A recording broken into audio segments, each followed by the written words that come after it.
All right, today I am joined by Rollin McCraty, who is the Director of Research at HeartMath Institute. Rollin, good to see you. Hi, good to see you, Jason. Well, it's been a while since we've chatted, but I'm always following up on your work and keeping tabs on you a little bit because you guys do such fascinating work.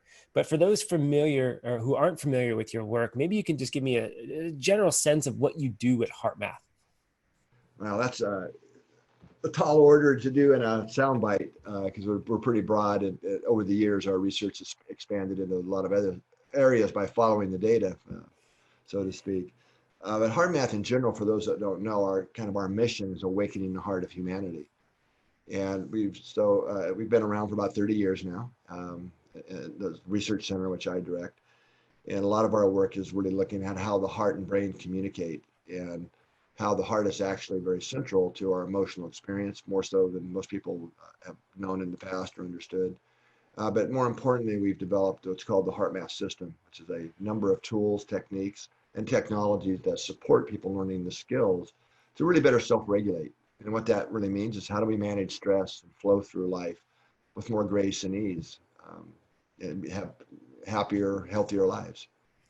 I love it, and there's groups that have been doing this type of thing for thousands and thousands of years, but they don't have the scientific data to show, and that's really what I love, or one of the things I love about what you guys do is you bring technology and data and science, and combining these sort of ancient techniques of meditation and prayer and group consciousness and a bunch of other stuff. I don't want to cut you guys short. You guys do so many things, but it's so relevant, I think, to the average everyday person. It's not some science that's just tucked away in a lab that then gets published in some report, and remains sort of this thing that we can't touch.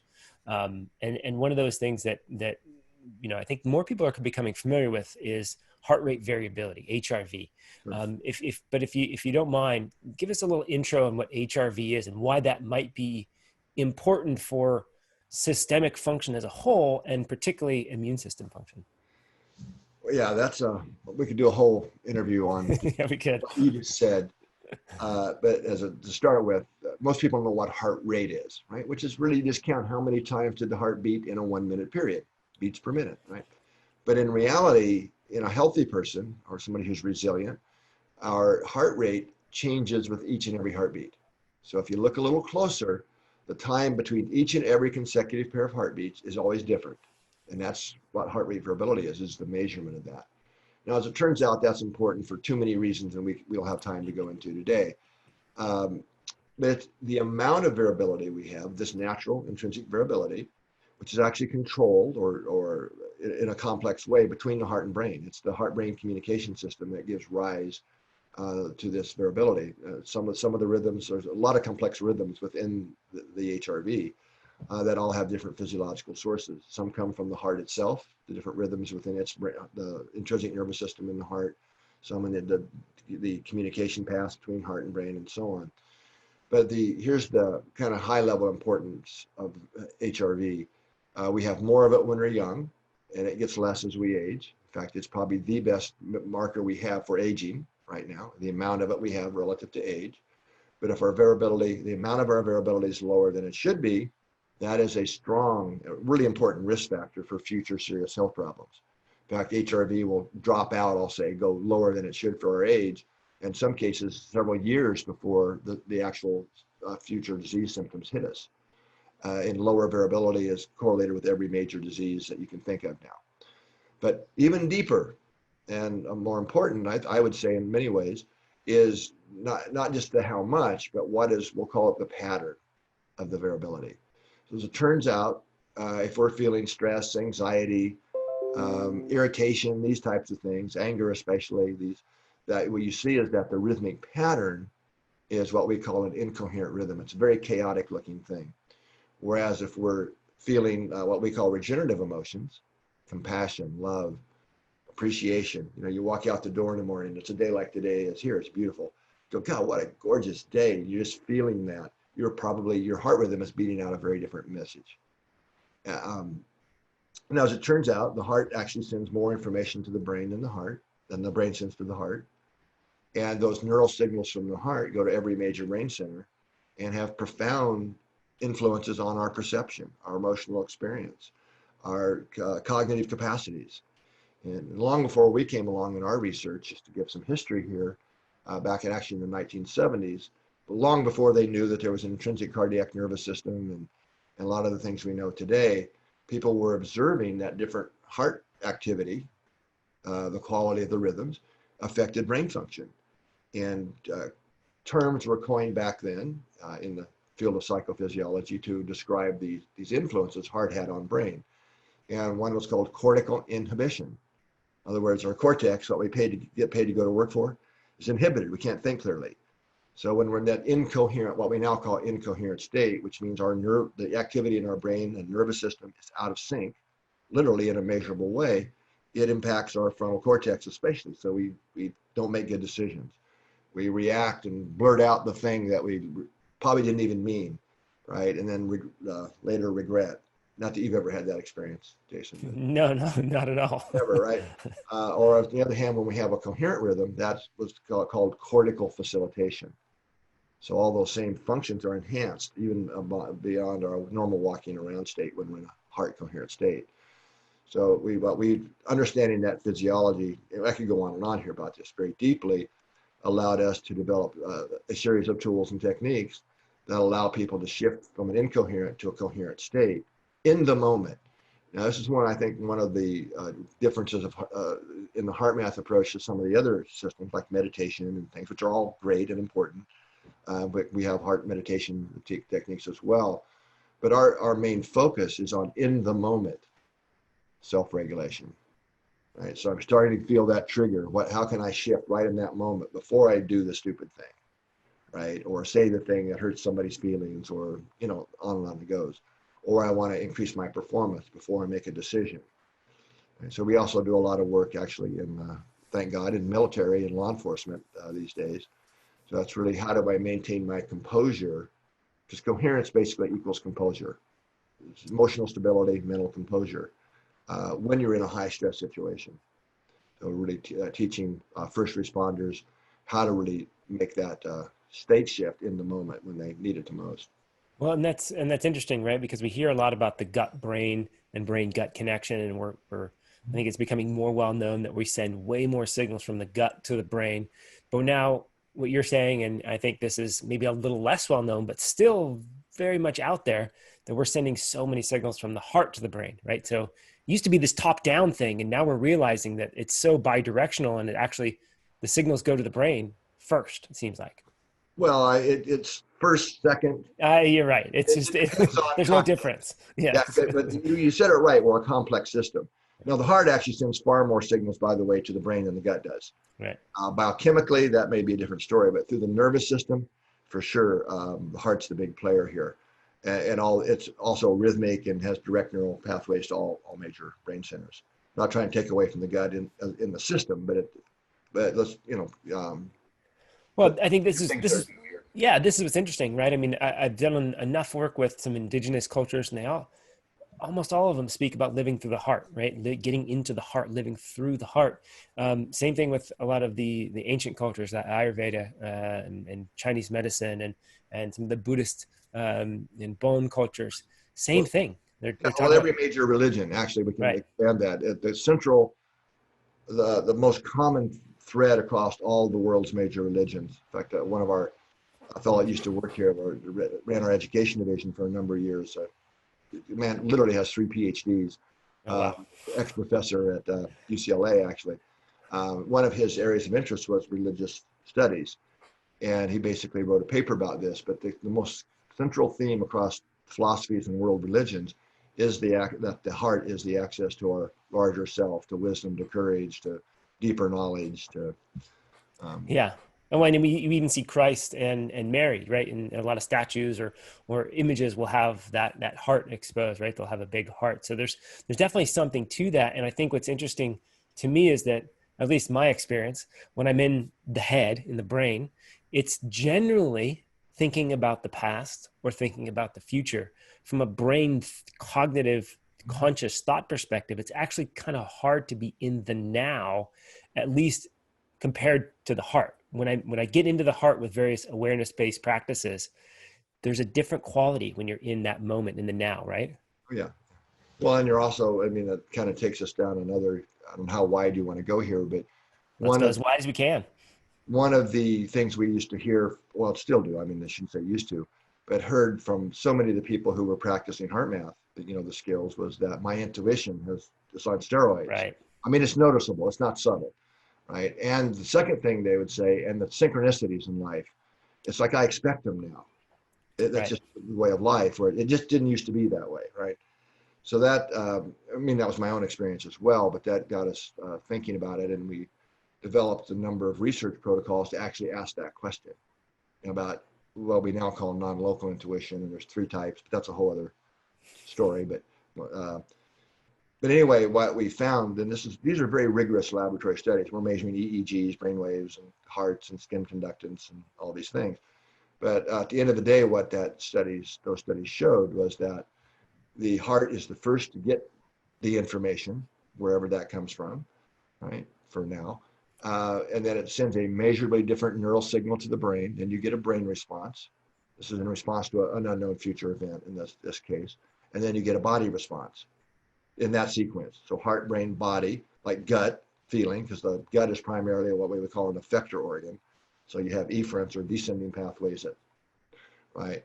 So that's where you feel it, the hair on the back of the neck or the gut feeling. So the gut gets the credit, but it's actually heart first, then brain, then body, where it becomes a conscious feeling if you're paying attention. Wow. I mean, there's so much here. I like I want to go in 12 different directions here, but let's keep it to the main theme here, which is the immune system. What kind of studies have you guys done when it comes to the immune system and heart rate variability or coherence or anything that you guys have been able to measure?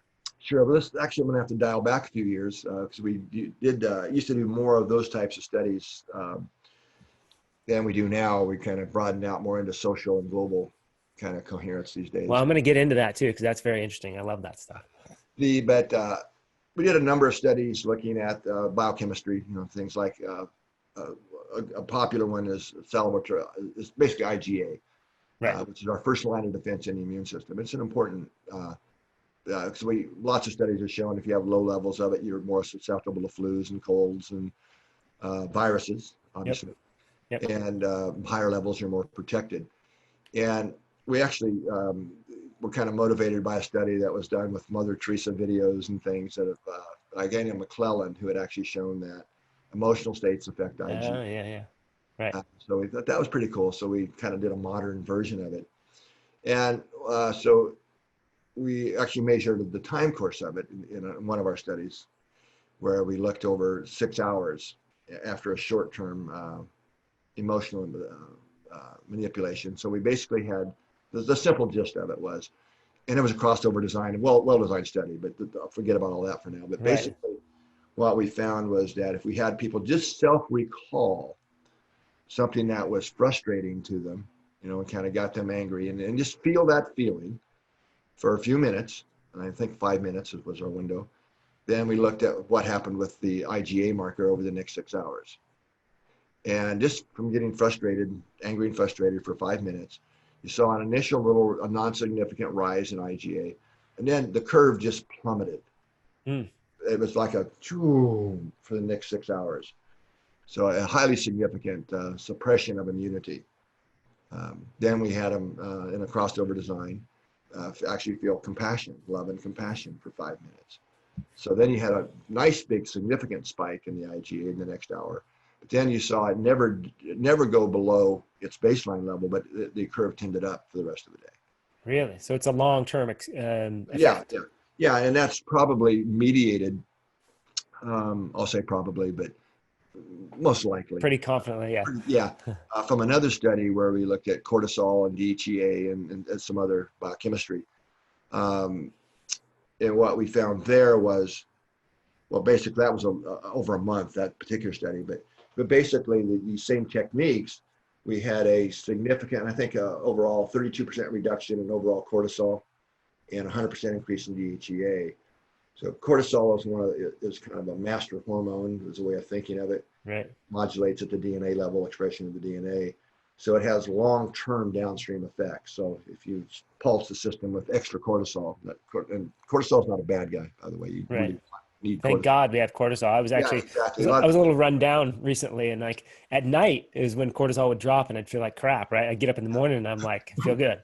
Well, a lot of people demonize cortisol. I don't. Yes. But if we're spiking our system with unnecessary Right. uh, shots of cortisol, it does have an effect that lasts for hours. Right.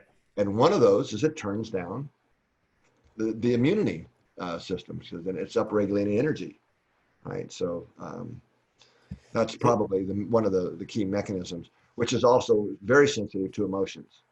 Well, Yeah. so that's yeah, that's kind of the key here to me is that that was sort of like a really really important foundation to lay because then it suggests what you just finished with, which is the emotional state seems to be such a key driver in biochemistry, physiology, Well, it is.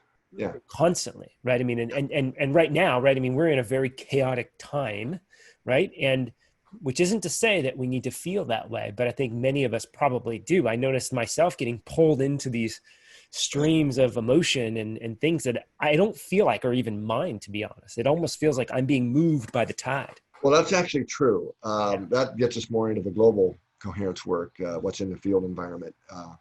Well, let's come back to that. So yeah, because I do want to hit on that. It's important. But what is it about the like? Tell me a little bit more about the emotional state and how that's going to affect us. yeah, so it's emotions that run the show. Now, this is actually easy to show here in the lab. I mean, I can do it so many ways and wire you up to some of the equipment we've got in some of the labs here. And, and I can give you arithmetic problems and all the stuff that we typically do, right? They're more cognitive, mental. Not a lot happens physiologically. Yeah, sure, we can measure some changes, but not nothing. But if we trigger a feeling, like you get frustrated about this arithmetic test I'm giving you, or serial sevens or whatever, right? You start feeling embarrassed or just pissed off that I'm making you do that. To be blunt, boy, big changes happen. So it's really emotions are huge drivers of our physiology, way more than thoughts. And in fact, thoughts happen before. I mean, emotions happen before thoughts. A lot of people are going to fuss at me for saying that, but it's true. And the Well, neuroscience I really think even supports.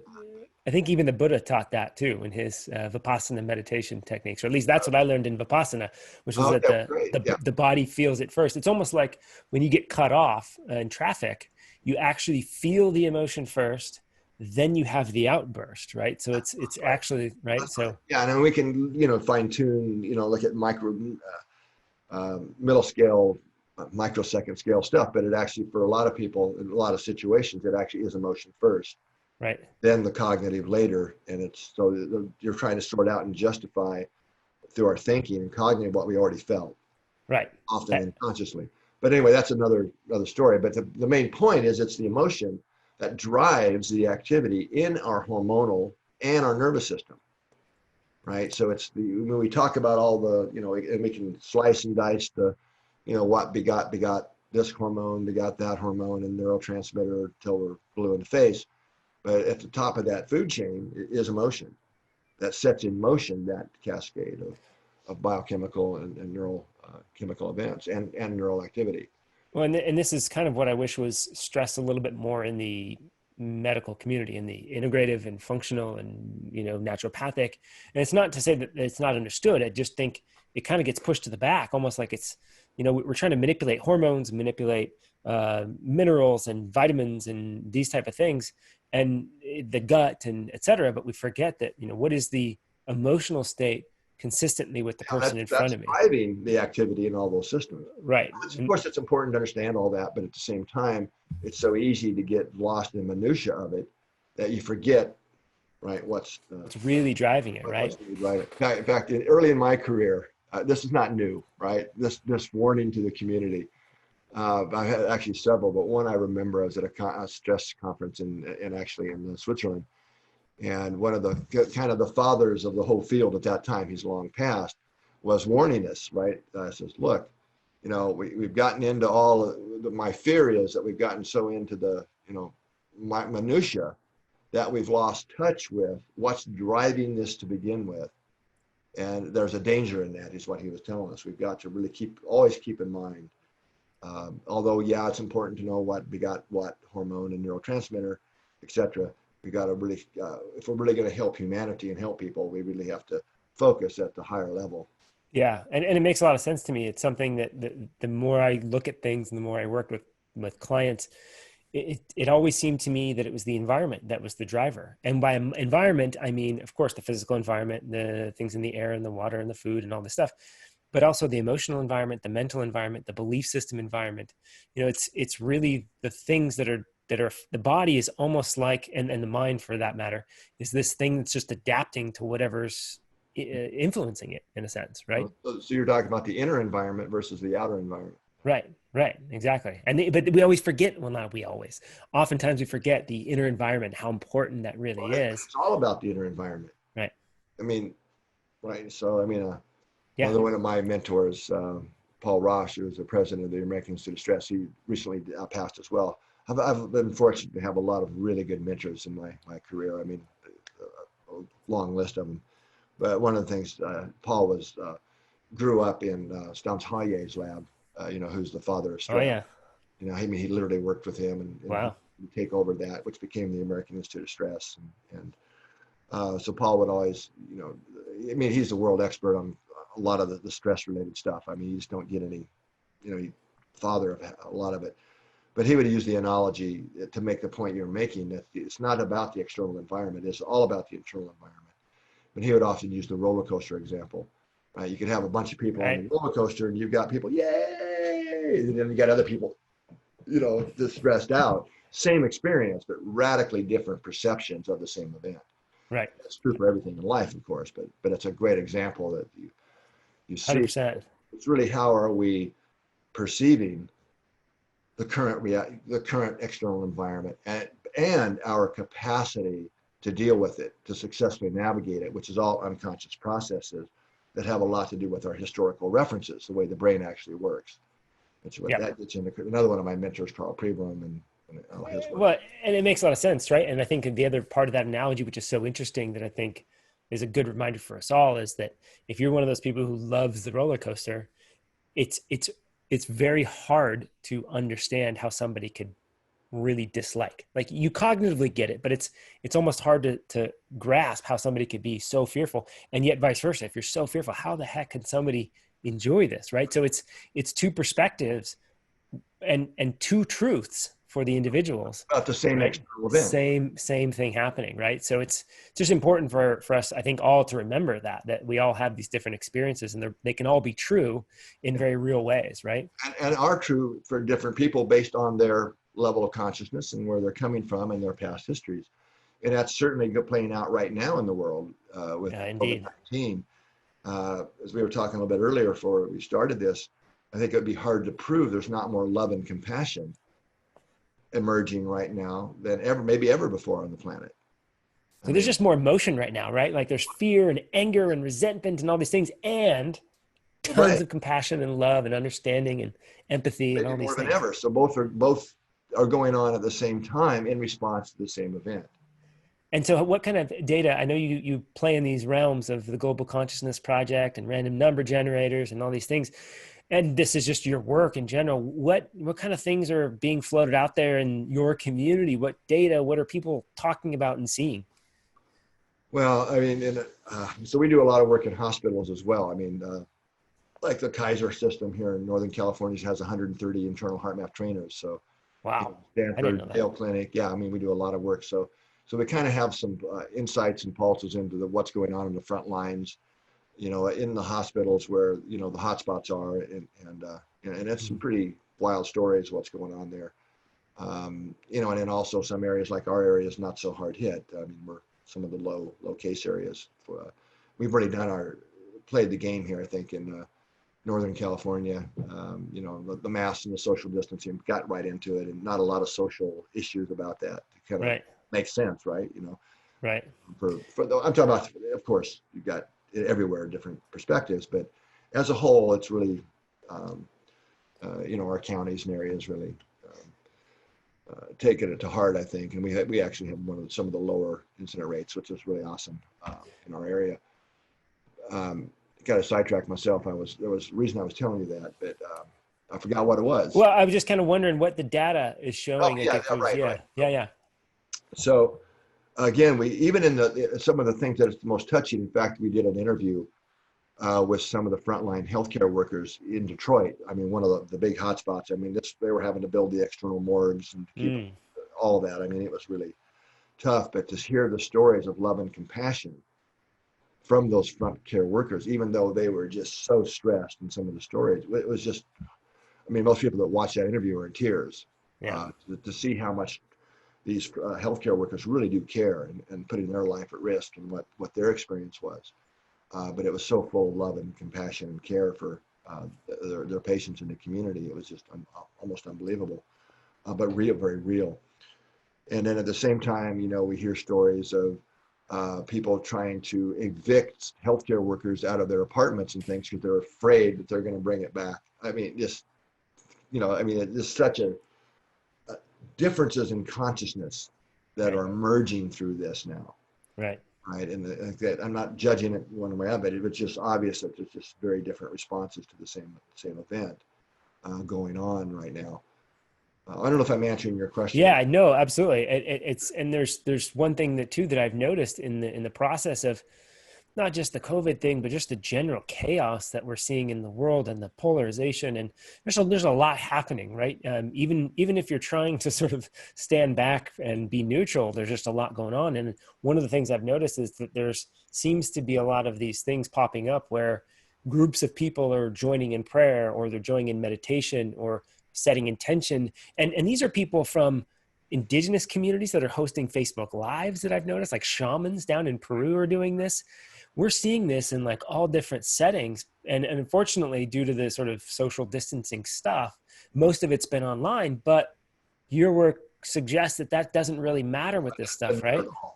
Um, yeah, now we're going to bridge into a whole other topic, which led us into. Let me give a little background here to kind Sure. of Cliff Notes version, but in our work with heart, brain, and nervous system, and real hardcore physiology understandings that led to some understandings that when the heart beats, well, let me back up even farther. When we put electrodes to measure the heart, the electrocardiogram, it's called the electrocardiogram for a reason. You're measuring electricity, right? So the heart is the largest source of rhythmic electrical energy by far in the body. I mean, that's kind of nobody's going to argue with that. It's pretty well known. You can measure the electrocardiogram on your toe, right, at the top of your head. It's just the signal goes everywhere. But what you're measuring there is current flow with the ECG, the electrodes across the body. But whenever you have a current flow, I mean, basic science 101, right? Basic physics is you generate a magnetic field.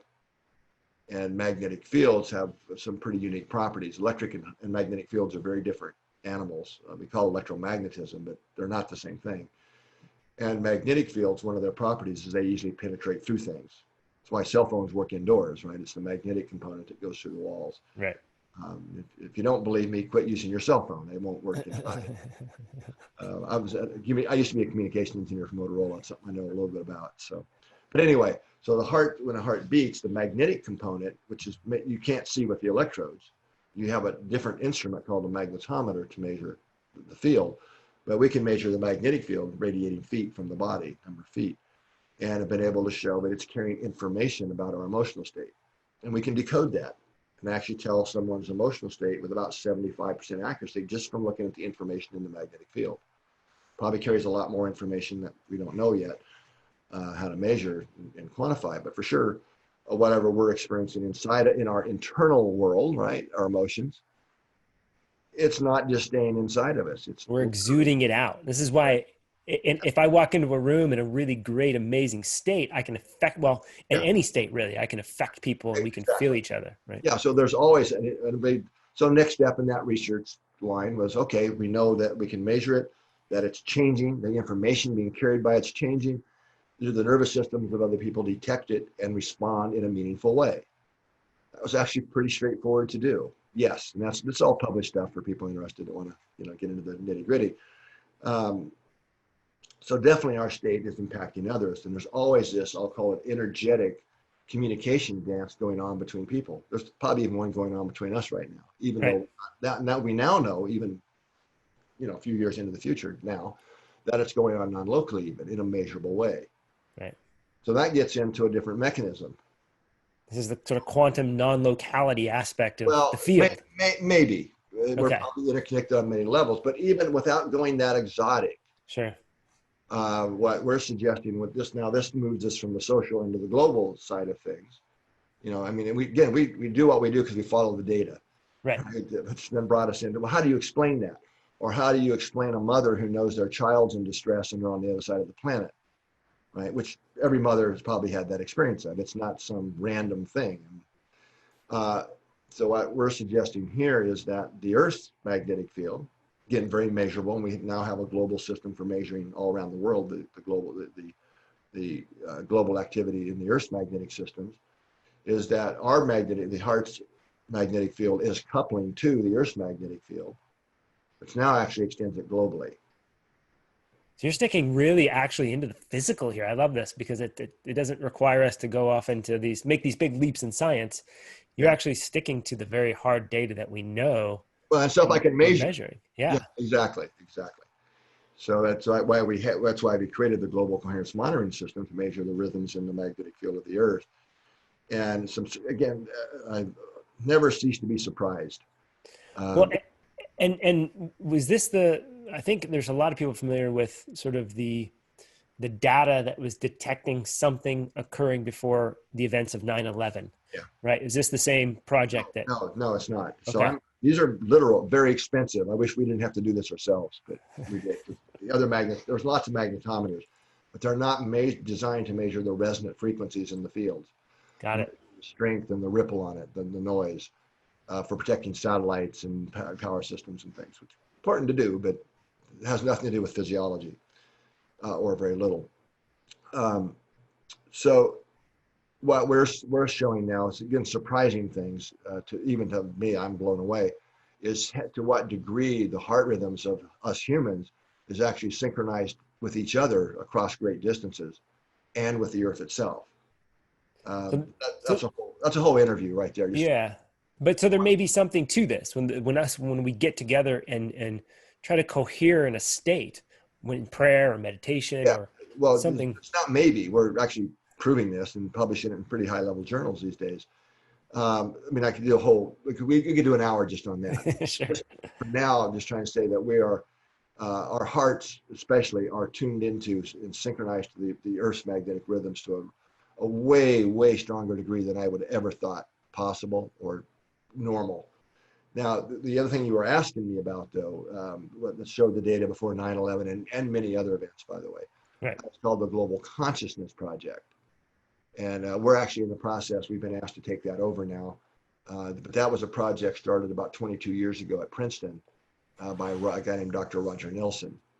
Roger's a very good friend, and he's asked us to take it over. I keep saying, no, there's other organizations. No, it's got to be you. So we finally agreed to do it, which didn't make sense. So we're actually in the process of redesigning that whole network now to be what we call GCP 2.0 to ask new questions. But even the Global Consciousness Project data, when you really dig into it, it's phenomenal what it's shown. It's a fantastic scientific instrument. And what it basically is a global network of devices, physical devices that are very carefully designed and tested to make random numbers. Okay, Right. so it's a globally distributed system, all feeding the series of random number events back to a central server. And what this system has shown now, in the statistics on it are now P to the minus 47th, I think. It's in the trillions to one, Wow. that this is a real thing and a real effect. But this has occurred over many events over many years, right? Which basically means, so for those who aren't familiar with the p values, it's like essentially impossible.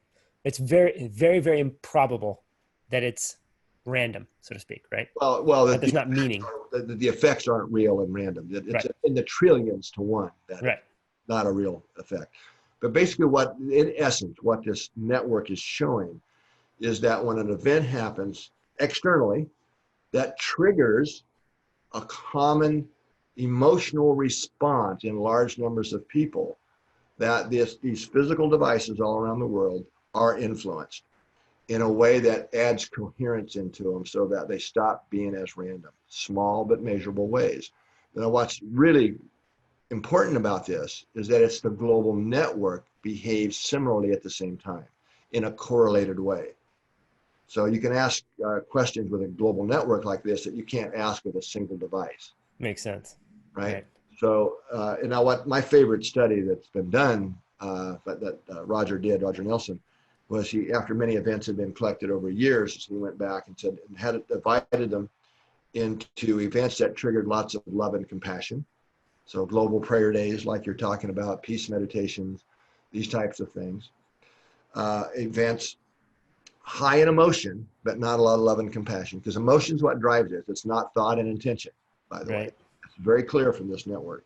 Again, it's emotions that run the show, right? Right. But anyway, medium would be things like World Cups, Super Bowl days, lots of emotion, but Sure. not necessarily a lot of love and compassion, not really a lot of coherent emotion. Makes sense. And then low would be terrorist attacks, things that created a lot of suffering and, anger and angst and so on. And when he looked at the data through that lens, the events that evoked high love and compassion had a significantly greater impact on modulating the global field environment than the other types of events.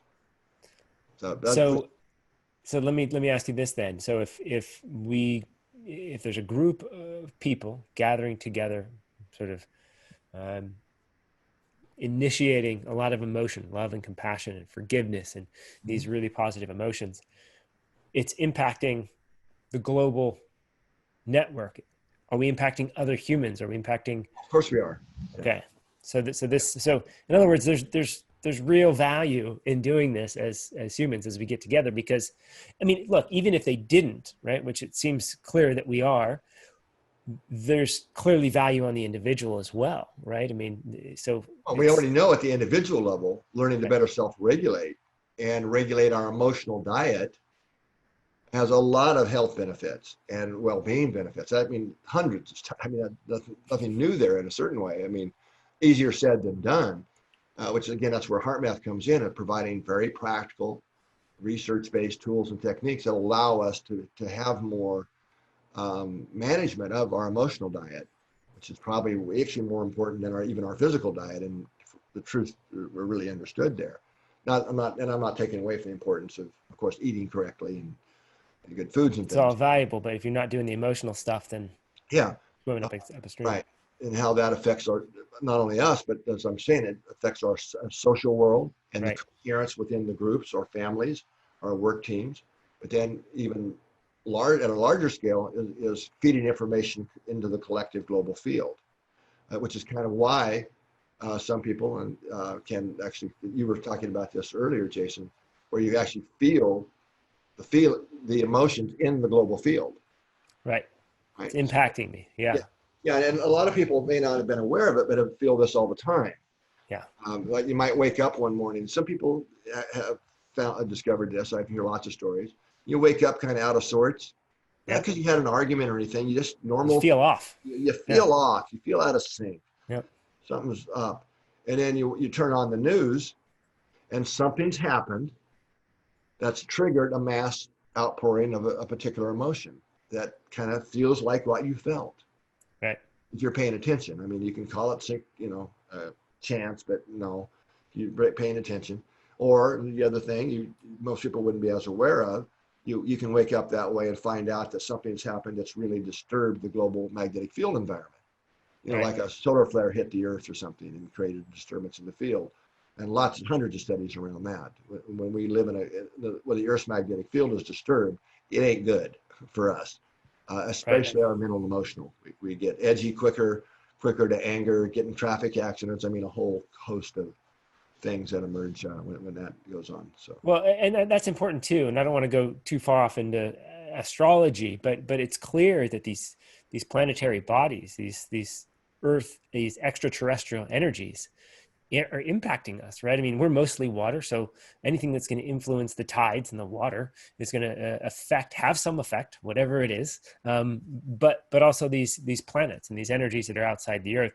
And I think if nothing else, just to recognize that there's things outside of us that can influence our emotional state, our physical state, our mental state, and also that we're not helpless against it, that we can do something about it. That's the main point. And there's absolutely no doubt that the external energetic things affect us. We've published, not just us, we've published a number of studies on that in recent times, in a surprising new perspective, Hmm. actually.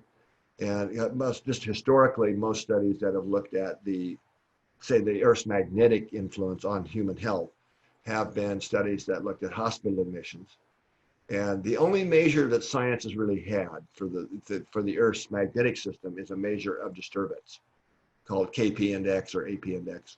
Right. It's been around for a long time, which are literally measures of how disturbed is the magnetic field. So that's all they've had to work with. And hospital admissions was kind of a easy thing to do. So there's actually many, many studies on this. And what those studies clearly show is that when the magnetic field is disturbed, that their hospital admissions go up for a wide variety of things. I mean, heart attacks, strokes, a lot of things. Inflammation's increased, inflammatory markers, for example, and especially things like depression, anxiety, again, even more so than mental and emotional things.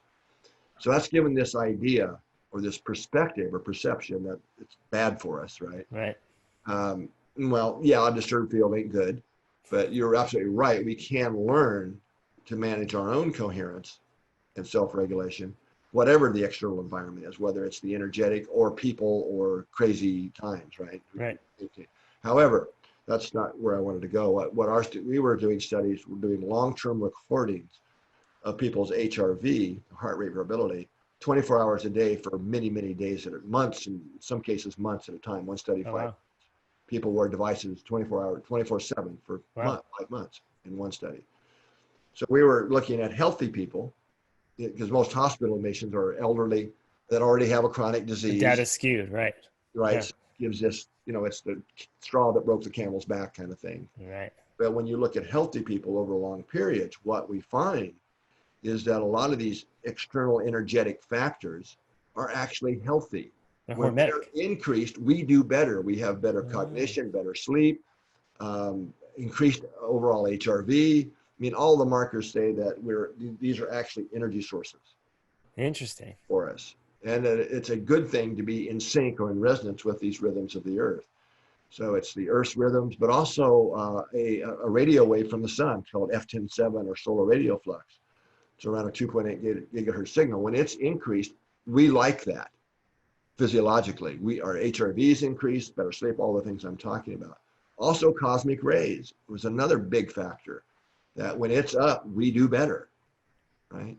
So what this is suggesting in multiple papers now, since we first published some of this, a bunch of papers are coming out now saying the same thing in their findings. I mean, maybe they were just afraid to do it before, I don't know, because it went against the grain, but Right. this is implying that we literally are energy units that absorb energy, not just from the food we get, but from the energetic environment as well. And the more, if we're under a lot of the early indications, this will need more research, are that if we're overly stressed out, that takes us out of sync, and we don't have the same benefits. That makes sense. Yeah, it makes sense, but I mean that's what the data is actually, I'll say, hinting at and indicating. But for sure, in fact, one of our studies was it last year or 2 years ago, published in one of the Nature Journal Scientific Reports. That was the 5-month study showing that these energetic influences are positive. So it's a very different picture, right? That's emerging now.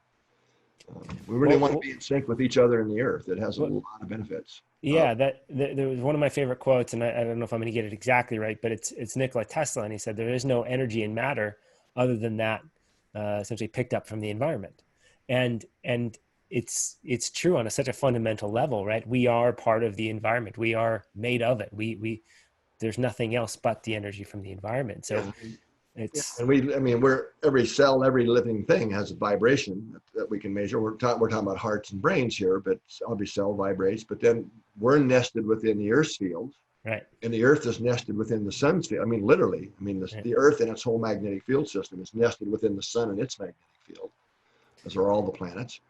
And it goes on. right. And so just to sort of pull this back for those watching, I think the important things that we're hitting on here that Rollin's really pointing to is that there are things that are going to influence us and affect us And that's an important recognition, right? Because I think a lot of times if we're not aware of that, then there's often this thing that's like, well, what's wrong with me? Something's wrong and I don't know what it is, right? And so I think that can get us in a loop, really, an emotional loop of, which then suppresses immunity and, right, these right. biological. So having this awareness that, okay, man, there's some things, there's emotional energies from around the planet, there's extraterrestrial energies, that these all can affect me. And now my next question, Roland, is what do I do about it? What are some of the basic things, and maybe where can you point people to if they want to go look at this stuff deeper with the work you guys do? Yeah, so I'm probably biased here a little bit, but I think it's an informed bias, and I'm certainly not saying that HeartMath is the only thing out there. There are a lot of wonderful systems, but I would say that anything that helps us learn how to better self-regulate and take charge of our emotional diet, go for it, whether it's HeartMath or whatever. Um, I do think that learning to bring the heart into the equation and shift it into coherence is a fast track, because of all the effects it has on the brain and cognition. So there are a lot of HeartMath techniques. I mean, it's not going to resonate maybe with everybody, but for a lot, it's a very effective way to go. So during the pandemic, we're actually giving away one of our core products that's called the HeartMath Experience. It's a 90-minute course, video-based course that is free to the public right now. So that's an awesome first step for a lot of people to learn some of the core HeartMath techniques. And if you have kids, we're also giving away one of our kind of premier products for children. It's also an online program, very, very well done program. And we've had over 100,000 kids now during the Oh, pandemic. wow. That That's program. amazing. Yeah, so if you have younger kids, if you're grandparents or parents, and want something to help your kids learn how to better self-regulate and about the heart and emotions, and we also go into diet and things like that in that course as well. That's also free during these times, and both of those can be accessed from the heartmath.org website. So That's amazing. there's Well, two heartmaths, there's .com and .org. I'm with the nonprofit, which is the research side. So well, I recommend both, right? I mean, go check out anything HeartMath does, and that's the reason I brought you on. And I think what resonates with so many people, honestly, is especially in the West, is that there's something to reflect back. Like, I mean, when we do various meditation or awareness-based practices, it, it takes a while sometimes for us to really get the feedback, the self-regulatory feedback that lets us know we're on the right track. Whereas with HeartMath and the data, you're seeing it in real time, and there's something about looking at the data and using your cognitive capacity to understand that helps, I think, regulate it even faster. Is there data that actually shows that? yeah. So the technology you're talking about, the Yeah. devices that actually measure your heart rate variability and analyze how coherent it is and feed Right. that back in real time, is an awesome training tool. Yeah. Right. I mean, it really is. It facilitates people learning. Am I making the shift into coherence? And then you're learning what that feels like. And while you're doing that with the device, because if you're going to establish a new baseline, it just makes sense to make sure it's a coherent one. Right. The feedback helps you do that.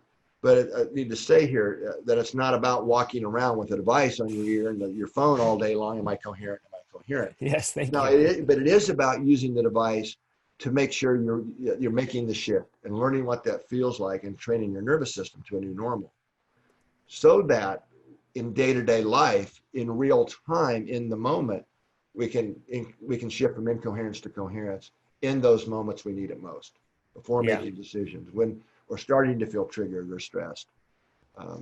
No, thank you for elaborating on that, because that's the important thing that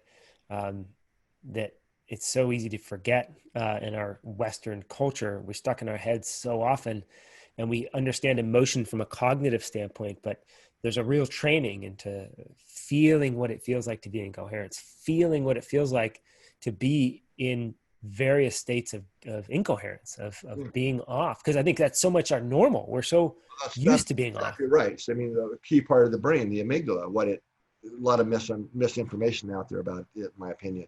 But what it really functionally does is determines what's familiar or not familiar. Mm, And it likes a match, right? right. So, to do that, it has to have a historical reference, which are actually neural patterns in the neural architecture that are based on the past histories that we've repeated often enough to become the familiar baseline. So the amygdala is always comparing the now to these many familiar patterns that are built up over life. Is this familiar or not familiar? And it wants a match. That's what feels comfortable. So if stress and anxiety has become our norm and our familiar, that's what we experience, as crazy as it sounds, as comfortable, even It though it's makes, totally unhealthy, right? yeah, it makes sense. You know, just thinking back to the sort of psychological aspects of this and the subconscious and the traumas, the amygdala is really finding what has provided us safety, right? So it's Well, some familiar, not state. familiar, right? Yeah, So do I have familiarity in navigating this certain thing in a way that's safe and right, or not, right? right. And that Don't makes go sense. You there. know, That wasn't safe, right? I'm still working on this myself, but I know a lot of people that when they get into a place of calm, let's just say a state of being is a state instead of a state of doing, It's it's unfamiliar very uncomfortable. because it's They unfamiliar. yes, they feel very unsafe. Their system is like, oh my god, I can't, like, I got to do something, Yeah, right? so that's an example of where we have to train the system into a new norm, into coherence. Right. And and one of the things, another one, Dr. Pribram, actually, a very famous guy, proved actually was that to establish a familiar reference at the level of the brain, you have to change the input from the body. So this Mm, is where the bottom up is so important versus top down. You mentioned that earlier, especially in the trauma fields. People are onto it with, in many ways now, often not understanding the why and the right. how. But it's actually been known since the 70s and Pribram's work that and he actually said in almost, I won't get it exactly right, but a quote from one of his 1969 papers was basically that the heart is the source of the biggest source of rhythmic activity in the body and creates the lion's share of input to the brain that sets its biasing mechanism. I love the way. Yeah. If he didn't say it that way, you should say it that way because that's a really good way to say it.